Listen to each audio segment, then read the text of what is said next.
E aí, tudo certo? Olha, levar uma aplicação para a nuvem pode até parecer simples, né?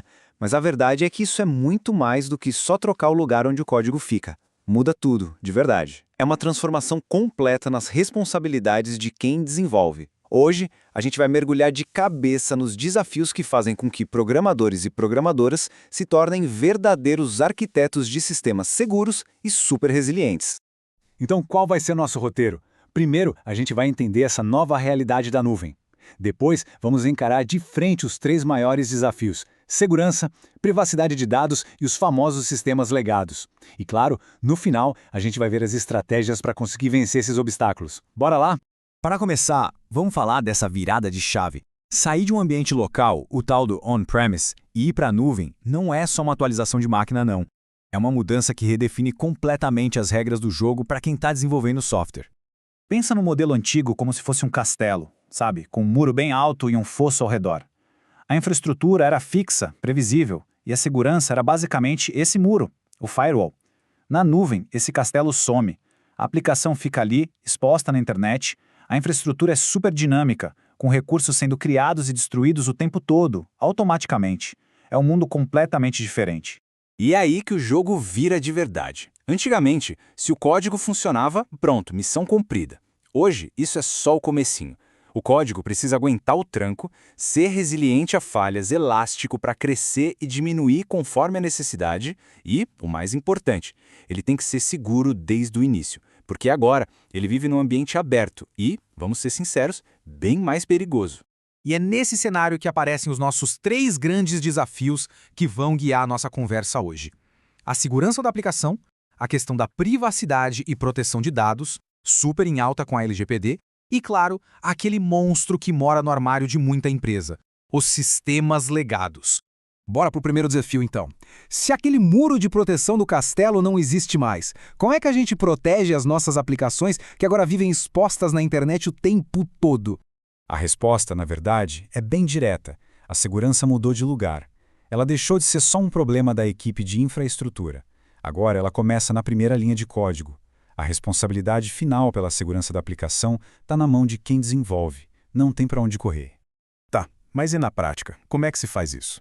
Existem algumas regras de ouro. Primeiro, criptografar dados enquanto eles viajam pela rede é obrigatório. Ponto. Segundo, criptografar os dados quando eles estão parados lá no banco de dados é essencial. Terceiro, nada de gerenciar chaves de criptografia na mão, tem que usar serviços profissionais para isso.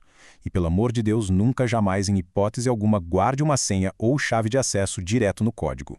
A regra principal é, valide tudo, não confie em nada que vem de fora. Fechou? Então vamos para o segundo desafio, que é um peso pesado também. Como gerenciar dados sensíveis num ambiente que é global, todo distribuído, e ainda seguir regras super rígidas como a nossa LGPD? Para a gente entender essa questão, tem um conceito que é chave: soberania de dados, ou Data Residency. O que é isso?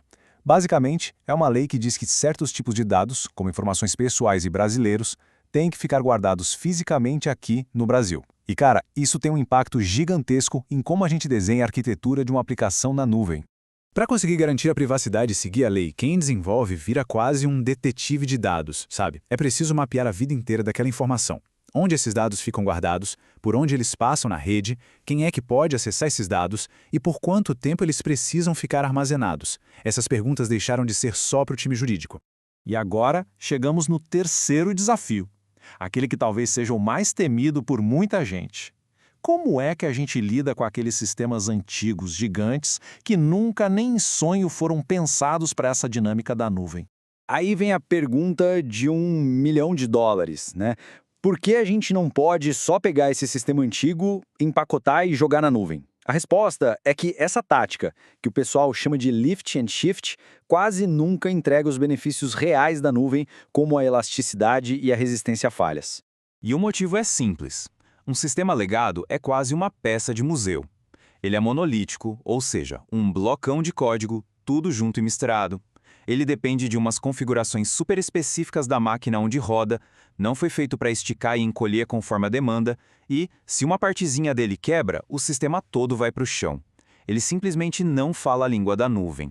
Mas calma, nem tudo está perdido, tem jeito de lidar com isso. Vamos focar agora nas soluções, no kit de ferramentas para modernizar e migrar essas aplicações.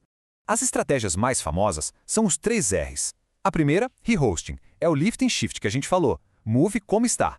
É a mais rápida, mas também a que traz menos vantagens. A segunda, replatforming, já dá uma melhorada. A gente move e faz pequenas otimizações, como trocar o banco de dados por um serviço gerenciado na nuvem. E a terceira, refactoring, é a mais radical, reescrever a aplicação. É o caminho mais difícil, mas é o que realmente libera todo o poder da nuvem. Mas aí fica a dúvida. E se reescrever tudo do zero não for uma opção? Se for muito caro, demorar demais ou simplesmente um risco muito grande para o negócio, será que tem uma alternativa? Pois é, existe, e o nome dela é sensacional. A estratégia da figueira estranguladora, ou Strangler Fig. A metáfora é perfeita. Sabe aquela árvore, a figueira, que cresce em volta de outra árvore mais antiga, até que a antiga morre e só a figueira fica? A ideia é a mesma. A gente constrói serviços novos, na nuvem, em volta do sistema legado e vai sufocando ele aos pouquinhos. Beleza, nome legal, mas como isso funciona na real? É um processo gradual com risco bem baixo. Primeiro, a gente cria serviços novos e modernos ao redor do sistema antigo. Depois, começa a desviar o tráfego de algumas funcionalidades para esses serviços novos. Por exemplo, em vez de usar o login do sistema velho, a gente desvia todo mundo para um novo serviço de autenticação na nuvem. E o mais legal é que quem usa nem percebe a mudança. Aos poucos, a gente vai substituindo e desligando as partes velhas, sem aquele Big Bang de uma migração total, que é super arriscado. No fim das contas, o que tudo isso mostra pra gente? Que o papel de quem desenvolve software mudou da água para o vinho nessa era da nuvem. E para fechar com chave de ouro, essa citação aqui resume tudo perfeitamente. A privacidade, assim como a segurança, não é mais um problema que outra equipe vai resolver depois. Ela se tornou uma responsabilidade de quem projeta e de quem escreve o código desde a primeiríssima linha. Na nuvem, todo desenvolvedor e toda desenvolvedora é também um pouco de arquiteto.